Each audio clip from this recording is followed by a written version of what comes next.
coming from a family of lawyers, then to being a Ayurvedic doctor, आणि आता इतक्या मोठ्या आयुर्वेदा बॅक्ड ब्रँडचं owner. Tell us about your journey. जे elements आहेत, काही रोग आहेत, काही त्रास असतो लोकांना, तो घालवून त्यांना आनंदी बनवायचं. ब्युटीशी रिलेटेड माझा कायम संबंध येत गेला. एक तर B2B आहे, वेअर यू फॉर्म्युलेट. एकदा फॉर्म्युलेशन झालं की तुम्हाला त्याच्याबद्दल मग FDAचं लायसन्सिंग कुठून हवं आहे, कुठल्या स्टेटमधून हवं आहे, ह्या सगळ्या दॅट मेक्स मी and the party my client comfortable. Trial and एररसाठी आम्ही त्यांना 3 पायलट बॅचेस पण देतो. आणि त्यांनी सुरू केल्यावरती लोकांसोबत ह्या गोष्टी शेअर करणं ते बंद करून टाकतात. आय ऑलवेज बिलीव्ह की तुमचं नशीब असेल तर तुम्ही करू शकता.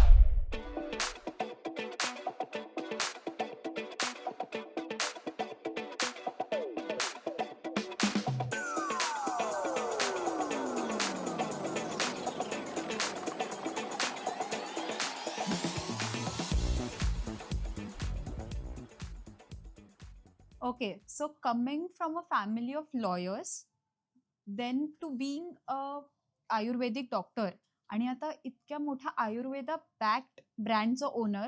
Tail us about your journey. So मी लहानपणापासूनच डॉक्टर बनावं किंवा व्हावं ही माझी स्वतःची इच्छा होती. लॉयर्स फॅमिलीमधनं मी होती आहे. आता हे माझे सगळे फॅमिली मेंबर्स आहेत ते लॉयर आहेत maternal साईडकडून.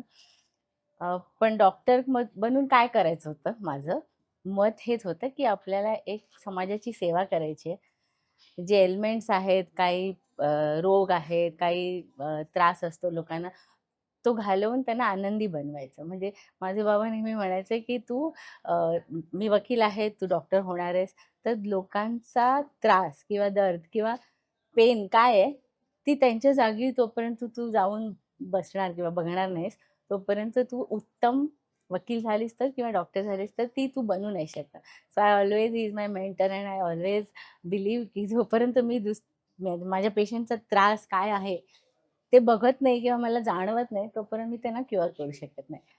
So this is what I always my passion is.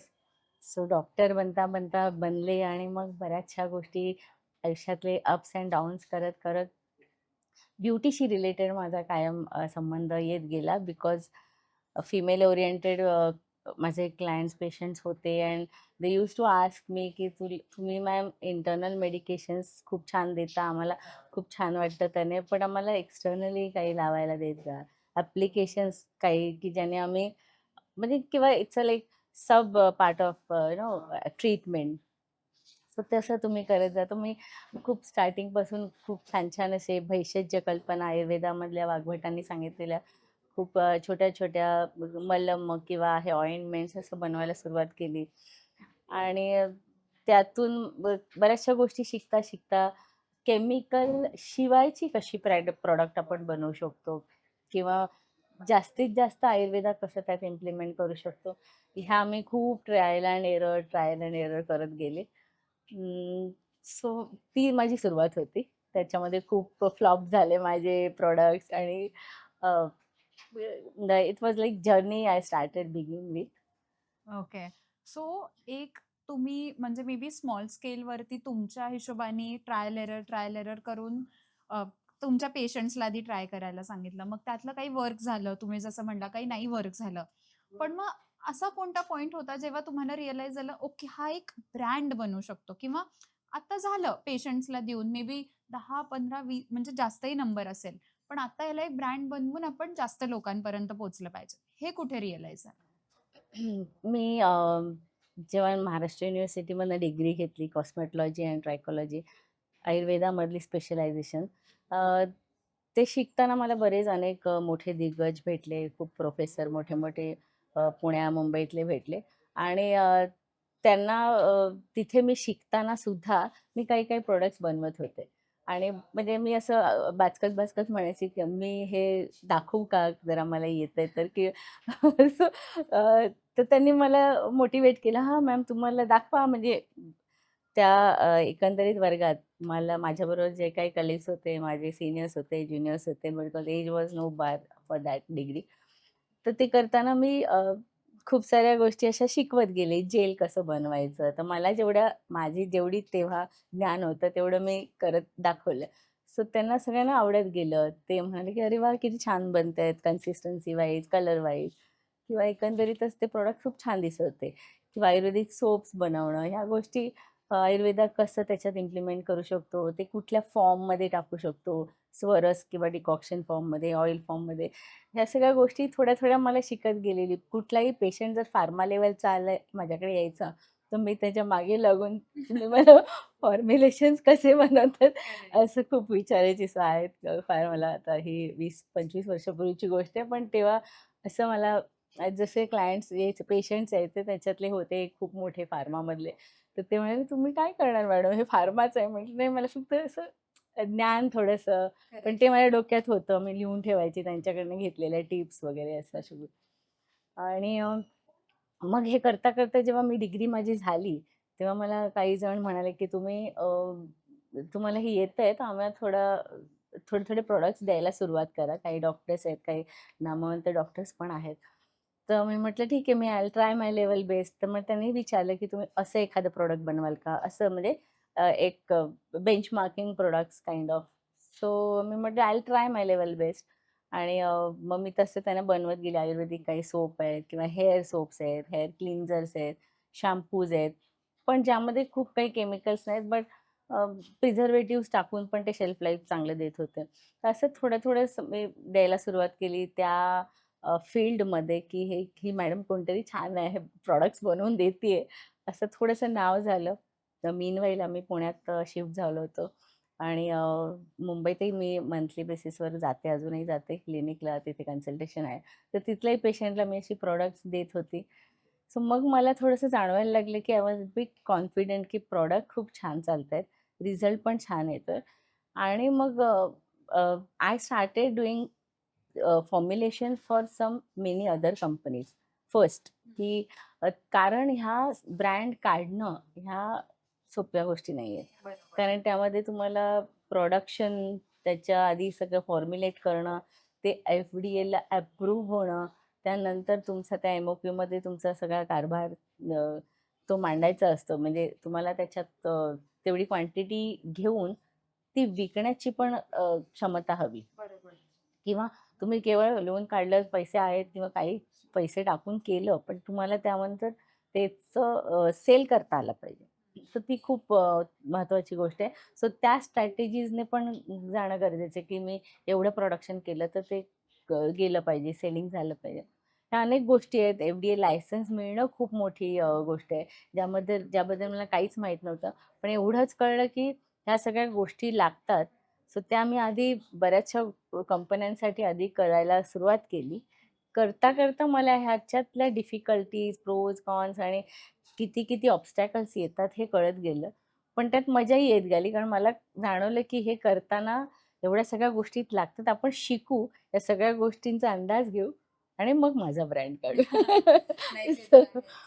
So brand काढायचा आणि तो ग्लोबली पोहोचवायचा. हं. असं विजन माझं आत्ताही आहे. आता तो ग्लोबली पोहोचलाय, पण अजूनही तो पुढे न्यायचा आहे. सो त्या पॉइंटला मला असं वाटलं, की नाही, काही गोष्टी प्लस मायनस झाल्या लाईफमध्ये. मी एक दुसरी कंपनी स्टार्ट केलेली, पण ती समहाऊ नाही चालली विथ सम पार्टनर्स. मग म्हटलं, की आता काय होतंय, की बरेच क्लॅशेस होण्यापेक्षा आपण आता ब्रँड काढायचा हं. आणि तो न्यायचा जगाच्या पाठीवर. बरोबर. ठरवलं की मग आता ठरवलं, करायचं. की मग तुमचे मॅनिफेस्टेशन, तुमचे स्वतःचे इंटर्नल पॅशन, ह्या सगळ्या गोष्टी तुम्हाला तिथे पोहोचवतात. येस. सो आता बेस्ड ऑन आवर कॉन्व्हर्सेशन मला हे समजतंय की तुमच्या बिझनेसचे थोडे मल्टिपल मॉडेल्स आहेत.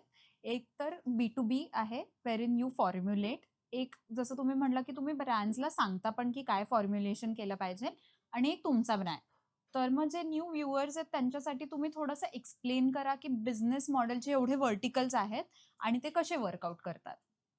Great. So I am into academy also, because I have academy where I teach Ayurveda based Ayurvedic cosmetic preparations, cosmetology आहे किंवा ते स्किनवर कशा प्रकारे काम करतील. म्हणजे हा झाला बेस, ज्याच्यामध्ये मुलं शिकतात.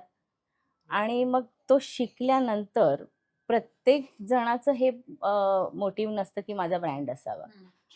पण त्यांना ते शिकल्यानंतर, शिकायच्या आधी नसला तरी शिकल्यानंतर त्यांचा तो निर्माण होतो की आपण हे स्वतःचं काहीतरी फॉर्म्युलेट करू किंवा आपण ब्रँड काढू. So I am into like branding also. म्हणजे त्यांना तो स्टार्टअप्सना कारण स्टार्टअप्सवाल्यांकडे मुळात इन्व्हेस्टमेंट खूप नसते. मग अशा वेळी काय करू शकतो? मग त्यांना जी इमोक्यूज आपण मॅन्युफॅक्चर करून देणार, ती किती कमीत कमी करून देऊ शकतो, so that they can start with their brand. ते अंडरस्टँड की एक्झॅक्टली त्यांना काय द्यायचं आहे, सोसायटीला काय डिलिव्हर करायचे आहेत प्रॉडक्ट्स, ह्याची पूर्ण माहिती मी देते. त्यांना काय हवं ते घेते आणि मग we do formulation. So what my role there is की तुम्हाला पूर्णपणे फॉर्म्युलेट करून देते मी तो formula. So I consult that way की तुम्हाला त्या फॉर्म्युलामध्ये स्टेबिलिटी कशी ठेवता येईल, तुम्हाला प्रिझर्वेटिव्स कसे प्लांट डिराईव्ह ठेवता येतील, किती वर्षाची शेल्फ लाईफ हवी आहे, त्याप्रमाणे ते 1 to 2 to 3 इयर्सच्या मॅक्झिमम शेल्फ लाईफने आपल्याला प्रिझर्व कशी करता येईल. मग त्याचं एकदा फॉर्म्युलेशन झालं की तुम्हाला त्याच्याबद्दल मग FDA लायसन्सिंग कुठून हवं आहे, कुठल्या स्टेटमधून हवं आहे, ह्या सगळ्या स्टेटमध्ये आपले कोलॅबोरेशन्स आहेत. सो म्हणजे मॅन्युफॅक्चरिंग सेटअप्स बरोबर पण आहेत. काही 2 ते 3 कंपन्यांमध्ये मी माझं लोन लायसन आणि पार्टनरशिप पण आहे. सो दॅट मेक्स मी and the party, my client, comfortable की मॅम आहेत, त्यांनी मला फॉर्म्युलेट करून दिलेलं आहे. सो ट्रान्सपरंट असतं आपल्यात फॉर्म्युलेशन्स पण सगळे ऑफकोर्स त्यांना दिले जातात. मॅन्युफॅक्चरिंग सेटअप आणि कंपन्यांबरोबर NDA ॲग्रीमेंट असतं आणि people I mean rely on me की मी मॅमने दिलेले आहेत ते फॉर्म्युलेशन्स आणि ते खूप छान चालतात. ट्रायल अँड एररसाठी आम्ही त्यांना 3 पायलट बॅचेस पण देतो. त्याच्यात ते त्यांच्या क्लायंट्स किंवा कुठेही ट्राय करू शकतात. त्यानंतर मग प्रॉडक्ट किती डिफिकल्ट आहे किंवा ते फॉर्म्युलेशन किती डिफिकल्ट आहे, म्हणजे पेटंट करण्याइतपत डिफिकल्ट आहे हे की नाही ते आपण बघतो. किंवा काही इन्ग्रेडियंट्स किंवा आयुर्वेदामधले काही हर्ब्स आहेत, ते इतके रेअर आहेत की ते आपल्याला प्रोक्युअर करणं कठीण होतं. सो डिपेंड अपॉन मग त्याचे सबस्टिट्यूट्स काय आहेत, त्याचे गुण आपल्याला त्याच्यात कसे मिळतील, हे सगळं माझं काम असतं. म्हणजे with formulation is what my forte is here. And then I start with formulation आणि मग त्यांना ते पटले किंवा त्यांना त्या रिझल्ट ओरिएंटेड वाटले की मग then we go ahead with the FDA licenses. Got it, got it. So एक ना मी माझ्या अराउंड पण नोटीस केलंय की so generally people start with academia आणि मग त्यांचा ब्रँड त्यांनी सुरू केल्यावरती लोकांसोबत ह्या गोष्टी शेअर करणं ते बंद करून टाकतात विथ द शिअर इनसेक्युरिटी की माझ्याकडनं हे सगळं शिकून स्वतःचं करतील. पण मग तुमच्यासोबत कॉन्व्हर्सेशन करून मला कळतंय की तुम्ही तो पार्ट कधी थांबवलाच नाही. म्हणजे जास्त आपण म्हणजे कितीही मोठा बिझनेस असला यू कॅनॉट रीच एव्हरीवन. तुम्ही सगळ्यांना एम्पॉवर करताय की ते त्यांचा बिझनेस सुरू करून सगळ्यांपर्यंत शेवटी काम आपल्याला चांगलं करायचंय. मग ते आपल्याकडनं पोहोचतंय का कोणाकडनं पोहोचतंय. सो ती इन्सिक्युरिटी ती कशी मॅनेज करता किंवा तो विचारच डोक्यात येत नाही, हे कसं मॅनेज होतं त्यात? सो वेन आय स्टार्टेड दिस, माझ्या डोक्यात आलं, जे माझ्या मित्रमैत्रिणींना किंवा घरातही म्हणून दाखवलं की मला ना आता शिकवायचं आहे आणि त्यांचा ब्रँड त्यांना करण्यासाठी मोटिवेट करायचं आहे किंवा करून पण द्यायचं आहे. सो मला बऱ्याच जणांनी विचारलं की मग तुझे फॉर्म्युलेशन्स, तुझं जे काय आपण केलेत फॉर्म्युलेट ऑलरेडी आणि जे चांगले रनिंग होत आहेत, तर ते तू देशील का? मी म्हटलं ते जरी दिले किंवा ते सेम टू सेम जरी करून दिले किंवा त्यांना सांगितलं की असं तुम्ही करा, तरी शेवटी ब्रँडिंग ते करणार आहेत. त्यांना माहिती आहे की त्यांना कितपत सेलिंग करायचंय किंवा आय डोंट नो, मला ती कधीच इन्सिक्युरिटी वाटली नाही. म्हणजे आय ऑल्वेज बिलीव्ह की तुमचं नशीब असेल तर तुम्ही करू शकता. And your passion and your actually त्याच्यामागे जे कष्ट घ्यायला लागतात ना तुमचं ब्रँडिंग करताना, मग ते लोकांपर्यंत कसं पोहोचवायचं काय, हे जर तुम्हाला जमत असेल तर तुम्ही करा. आणि असंही नाही, माझ्याही पुढे गेलेली लोकं आहेत ज्यांच्यावर मी अजूनही काम करते, but they are like growing. I don't have की एवढं म्हणजेच ग्रो आणि एवढंच ग्रो.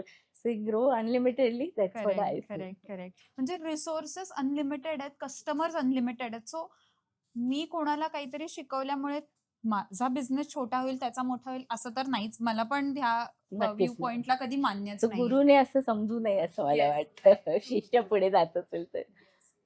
आणि कमिंग बॅक, तुम्ही खूपदा एमओक्यू हा वर्ड यूज केला. सो मी पण फूड बिझनेसमधनं येते आणि कॉन्ट्रॅक्ट मॅन्युफॅक्चरर जेव्हा येतात, मलाही खूप त्या गोष्टींसोबत एन्काउंटर झालंय where somebody has a MOQ आणि स्टार्टअप म्हणजे आज माझ्याकडे ती क्षमता नाहीये, की मी टाकेल आणि इट इज ओके. म्हणजे मी म्हणलं ना, की कधी असतं खूप लोकांना मे बी स्टार्टच बिझनेस 50 लाखापासून करायचा असेल, पण काही लोकांना असतं, की आज मी 50,000 टाकतो, मी बेस बनवून घेतो. मला सगळी कामं करून बघायची आहेत आणि मग मला माझे टाकायचे आहेत का कोणाकडनं इन्व्हेस्टर आणायचं ती पुढची गोष्ट आहे.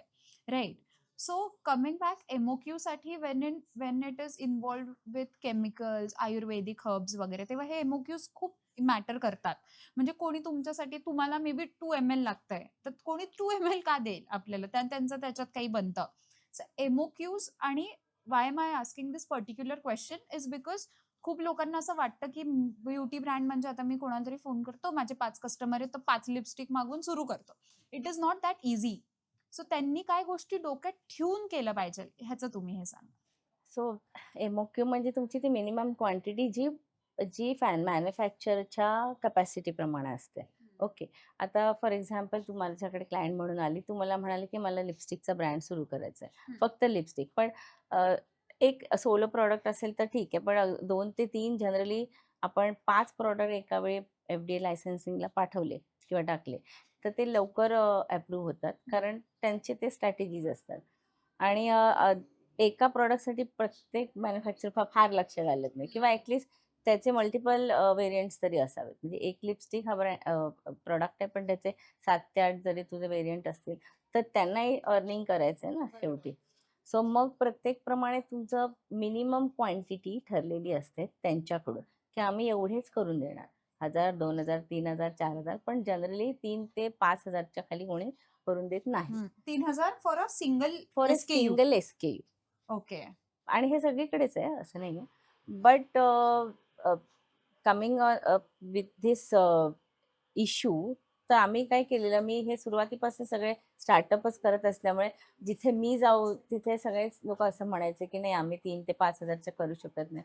मग मी असे काही मॅन्युफॅक्चरर्स आहेत किंवा कोइन्सिडेंटली मला भेटले आणि मग त्याच्यामुळे ती लिंक लागत गेली, की मग नाही आम्ही तुम्ही जर तुमच्यासाठी किंवा तुमचा स्टुडंट बेस आहे आणि ज्यांना मी ऑन रिक्वेस्ट की नाही प्लीज त्यांच्यासाठी म्हणा, करून देऊ शकत असाल तर. काहींनी तर लिटरली मोठे-मोठे मॅन्युफॅक्चरर्स आहेत, पण माझ्या बोलण्यावर किंवा आमचे तसे कनेक्ट झाले. त्यांनी त्या छोट्या मशिनरीज पण आणल्या. म्हणजे जिथे थोडंफार मी पण इन्व्हेस्ट केलं, की नाही ठीक आहे, पण या माझ्या स्टुडंटचं काम होऊ दे. बरोबर. You know. तर ते मी असं म्हणजे लिटरली मी त्यांच्याकडनं कन्सल्टन्सी तुटकी-फुटकी घेऊन ती मी त्याच्यात टाकली, जी त्यालाच कामाला आली, पण ती मशिनरी झाली. बरोबर. ओके.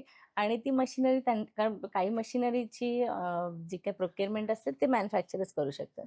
पण त्यांनी केली, मी काही इन्व्हेस्टमेंट केली, पण ते काम सुरू झालं आणि जी काही 1000-2000 काय एमओक्यू होती, जी त्या स्टुडंटला किंवा त्या क्लायंटला परवडेल अशी होती. सो ती स्टार्टेड विथ व्हॉटएव्हर 5 प्रॉडक्ट्स आणि ती खूप छान स्टार्ट केली आणि आता ती कंपनी किंवा तो क्लायंट खूप छान ग्रो करतोय. म्हणजे नेदरलँड्समध्ये आहे. आजच सकाळी फोन आलेला, की मला खूप अजून प्रॉडक्ट्स करायचे सो सो असं आहे ना, की यू नेव्हर नो कसे ते क्लिक होतील. पण आपण सुरुवात करताना माय पॅशन आणि my intention is to let them grow. त्यांना मी शिकवले तर त्यांना पुढे जाऊ देत. जेवढी हेल्प करता येईल करेक्ट. तेवढी मी करतेच. Correct, correct. सो हा एक पर्सनल क्वेश्चन आहे based on our conversation. Generally मी जेव्हा करते आणि सपोज मला मॅन्युफॅक्चररनी सांगितलं, की आमची एमओक्यू 1 टन आहे आणि माझी रिक्वायरमेंट जर 100 किलोच असेल, तर मी त्यांना काय म्हणते, "ओके, मग तुम्ही आज माझं प्रोडक्शन सेपरेट नका करू. तुमच्याकडे कोणाचं प्रोडक्शन आलं, कोणाचं तरी मे बी 500 किलो, कोणाचं तरी 1 टन असेल, तर तुम्ही त्यासोबत माझं ॲडजस्ट करा." तर ह्या इंडस्ट्रीमध्ये पण हे वर्क होतं, की जर तुमचे 5 स्टुडंट्स आहेत, 5 लोकांना पण मे बी 500-500-500 लिपस्टिक्स पाहिजेल. तर हे ते ॲग्रीगेट करून एमओक्यू म्हणून आपण प्लेस करू शकतो का? इंडिव्हिज्युअल म्हणजे असं करता येईल? So I have not done such thing because formulations आहेत ना. Here comes a part related with formulations. आता तुझ्या लिपस्टिकचा किंवा कुठल्याही प्रॉडक्टचं फॉर्म्युलेट मी ऑलरेडी केलंय, तर तो त्याच्यात मेसअप नाही करू शकत ना. हां, जर तुला रेडी फॉर्म्युलेशन आहेत आणि ह्या सगळ्या गोष्टीत एकात एक चालणार असेल तर दॅट्स ओके. पण I have never done that Got because I am there as a formulator and research and developer. So I have already developed and formulated that product. त्यामुळे तुम्ही माझे हे प्रॉडक्ट माझ्या क्लायंटसाठी केले, तर तीच बॅच तशीच झाली पाहिजे. आणि I go and observe that batch when it is going on. मग ते कुठेही असू दे, महाराष्ट्रात, केरळामध्ये पण आपले मॅन्युफॅक्चरर्स आहेत, गुजरातमध्ये आहेत, महाराष्ट्रात ऑल ओव्हर महाराष्ट्र आहे, मुंबईमध्ये आहेत.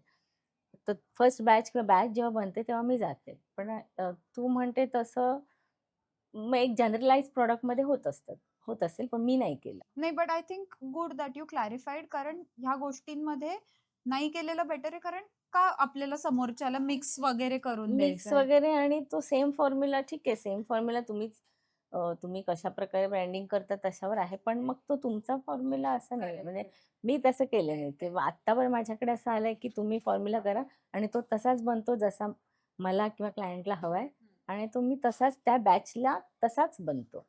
म्हणजे तो मेसअप होत नाही. भले त्यांच्याकडे दुसरे कुठल्या ब्रँडचे ते करत असतील.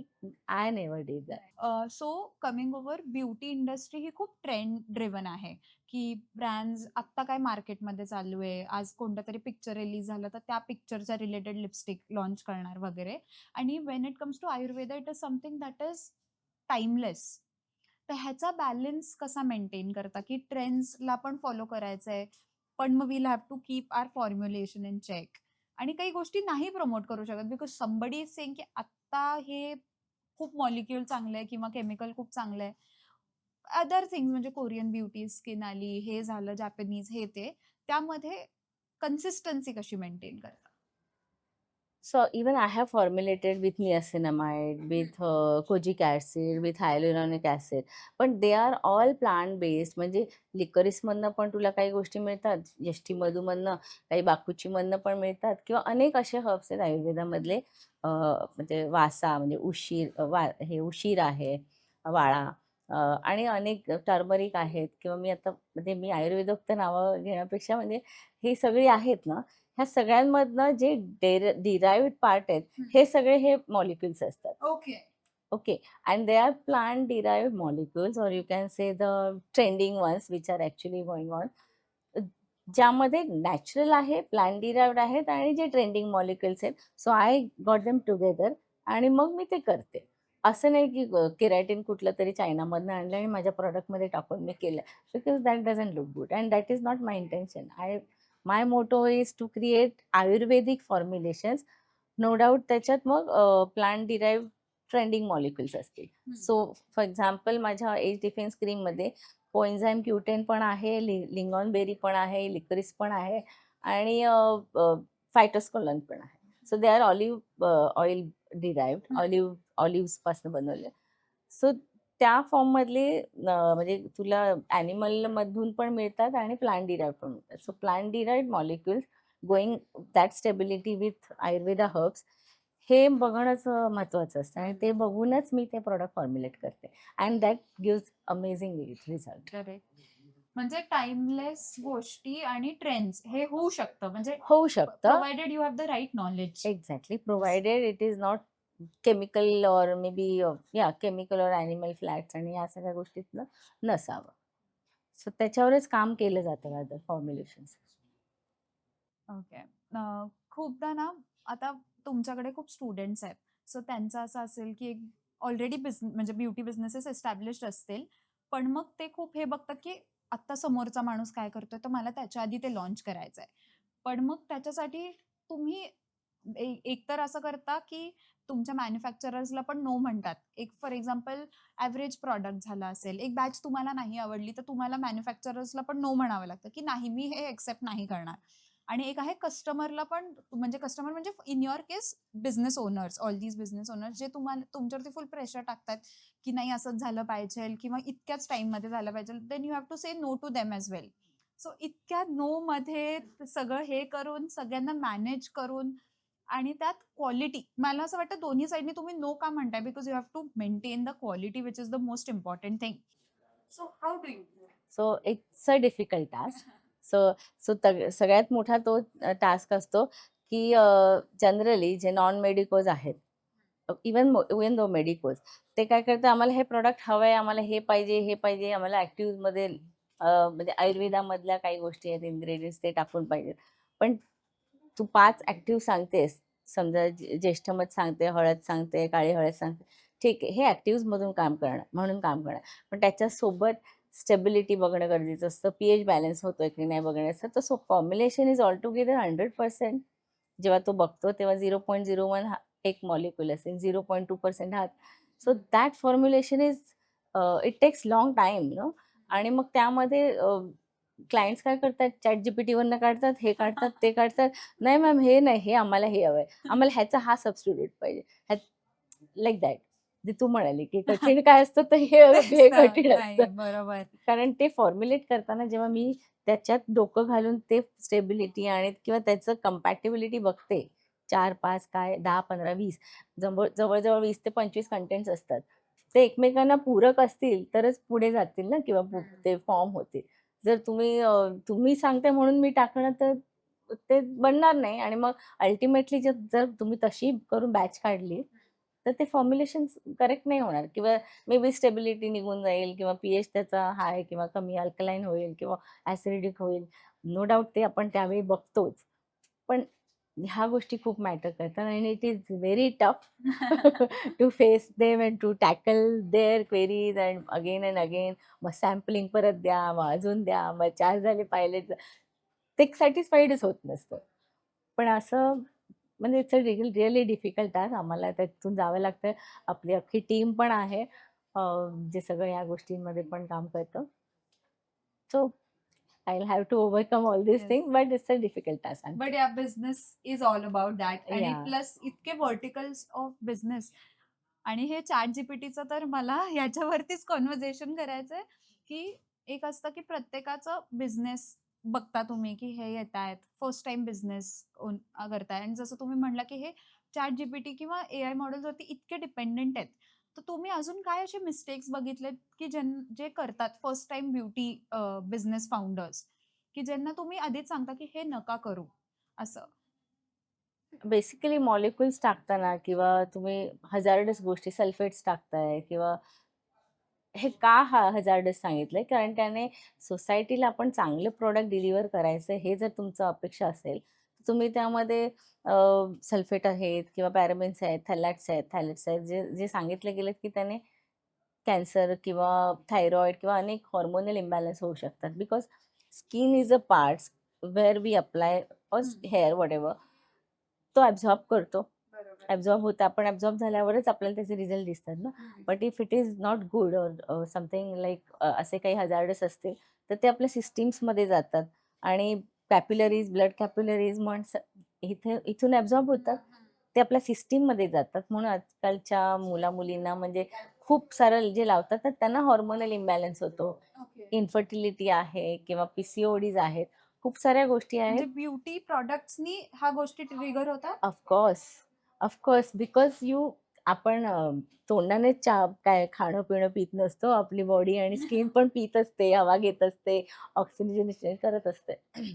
सो त्या गोष्टी खूप मॅटर करतात. म्हणून काय लावतो, काय आपण अप्लाय करतो, खातो-पितो वी नो, पण अप्लाय करणं हे खूप मोठी गोष्ट आहे आणि त्याच्यामधनं आपण literally your skin eats, your skin breathes.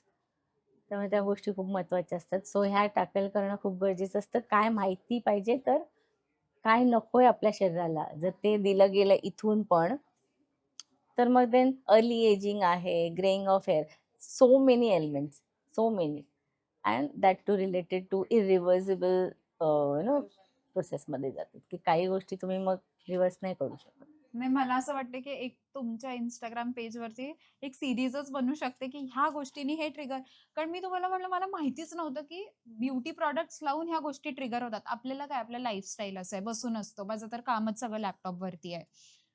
आपलं फूड जे इंटेक होतं त्याचा प्रॉब्लेम आहे. पण मग ह्याच्यामुळे पण होतं आणि आय थिंक मेकअप आपण यूज करतो इन जनरल म्हणजे आताही अप्लाय केलेला आहे, बाहेर जाताना करतो, सगळीकडेच. आणि त्याच्यामुळे जर हे सगळ्या गोष्टी ट्रिगर होतात, तर एकतर सिरम्स, ब्युटी क्रीम्सचं लेबल वाचायला कोणीतरी शिकवलं पाहिजे. सी अल्कोहोल बेस्ड वगैरे प्रॉडक्ट्स असतात जास्त सिरम्समध्ये. मग ते तुम्हाला जास्त इवन तुम्ही लावता कशाला मॉइश्चरायझिंग, हायड्रेशन ह्या गोष्टीसाठी. मग तेच तुम्हाला अल्कोहोल बेस्ड किंवा काही प्रॉडक्ट्स असतात जे एक्सेसिव्ह ड्रायनेस देतात. मग पेशंट्स माझ्याकडे येणारे जे मी बघते, आमचं कन्सल्टेशनला I take 1 hour because I need to know what तो पेशंट कुठलं काय करून आलाय, वापरून आलाय, काय आत्ता करंटमध्ये यूज करतोय, प्रोडक्ट्स म्हण किंवा मेडिकेशन म्हण. त्यावर कळतं की ह्याला एक्झॅक्टली कशामुळे आणि काय झालं. सो हा माझा 28 वर्षांचा एक्सपिरियन्स आहे. पेशंटशी रिलेटेड म्हणून मी जास्त कॉन्फिडेंटली सांगू शकते, की मग हे सगळं वापरल्यामुळे तो अत्याचार झालेला असतो किंवा ते ॲडव्हर्स इफेक्ट दिसतात. सो ते मग काही रिव्हर्सिबल असतात, काही रिव्हर्सिबल असतात. सो ही अख्खी जर्नी जसं तुम्ही म्हटलं 25-20 इयर्स, 8 इयर्सची journey. Still I don't believe it because you don't look 1 year older than 25 hours. तरी I will believe because you are saying की तुमचा 28 इयर्सचा एक्सपिरियन्स आहे. आणि त्याच्यामध्ये माझं असं म्हणणं आहे, काय एक डिसिजन मला असं वाटतं की you wish that you have taken very differently. जर घेतला असता तर लाईफ आज एका वेगळ्या ट्रॅजेक्टरीवरती असते. आय एम नॉट सेइंग की काही रिग्रेट्स सगळ्यांनाच असतात. आय एम सेइंग की एक डिसिजन घेतला असता मे बी वेगळ्या पद्धतीने चांगलं काम करता आलं असतं. So very tricky question, but I don't think so. I'm the happy-go-lucky person. Rather, it was a very bad time I had suffered, and पण त्याच्यातून म्हणजे आय वुड हॅव गॉन म्हणजे मी कदाचित राहिली पण नसती. But since I am here today and talking with you Suchitra, I am feeling very glad की मी एवढं सगळं करू शकले आणि करतेय आणि ह्याच्याहून मोठं काम करायचंय आणि ते करत राहणार. So I have no regrets basically. I am happy with what I am doing because I am जर तुम्ही तुमच्या पॅशनला चिकटून आणि स्टिक टू तुमच्या ह्या जर्नीला असाल तर तुम्ही खूप काही करू शकता. आणि हेच माझं मोटिवेशन आहे जे मी माझ्या स्टुडंट्सना, जवळजवळ 10,000च्या वर स्टुडंट्स झालेत. So I am keep on motivating, follow Ayurveda because I am an Ayurveda doctor. I always keep on telling them follow Ayurveda, do Ayurveda and live Ayurveda. That is what. So again लास्टचा माझा खूप पर्सनल क्वेश्चन आहे. सो मी एक पुस्तक लिहिलंय 700+ business lessons for future founders. आता तुमच्याकडे चान्सेस 701st लेसन ह्याच्यात ऍड करायचा बेस्ड ऑन युअर जर्नी. की असं एक काय लेसन आहे की जो सगळ्या बिझनेस ओनर्सला माहिती असतं, तर त्यांची जर्नी प्रोबेबली तुमच्या एक्सपिरियन्सनी शेप होईल असं. Okay, 700 plus. That's nice. So perseverance is what I always say, की खूप साऱ्या गोष्टी येतात प्लस मायनस तुमच्या लाईफमध्ये. तुम्ही ढासळता, पुन्हा वर येता. पण जर तुम्हाला जे करायचं आहे, तुम्ही जर ठरवलंय, एखादं मॅनिफेस्टेशन्स आपण मानतोच, ठरवलं तर तुम्ही काहीही करू शकता. कुठलाही बिझनेस असू दे आपल्याकडे. म्हणजे आपण एकच बिझनेस करतो असं नाही, मल्टिपल व्हर्टिकल्समध्ये पण काम करतो आणि करू शकतो. पण तुम्ही ठरवलं तर तुम्ही काही करू शकता, ह्यावर मी मानते. आणि I am really happy for you. It's best wishes and congratulations to you. Great great. So thank you doctor Rashmi. मला इतकं छान वाटलं तुमच्याशी बोलून. It was a very insightful conversation. I think we talked about business, beauty, health, Ayurveda. खूप गोष्टी नवीन नवीन शिकायला मिळाल्या. Coming over to health, this entire conversation was powered by Hampi Farms. आणि जसं तुम्ही म्हणला की एव्हरीथिंग डिपेंड्स ऑन काय आपण कन्झ्युम करतोय, whether through skin or food. In the same way Hampi Farms पण कम्प्लिटली केमिकल फ्री आज आपल्याला ऑप्शन्स देत आहे. And this conversation would have been impossible without their support. So this is a small token of appreciation from us, from Humpy Farms, for every good work that you're doing. Thank you. Thanks a lot.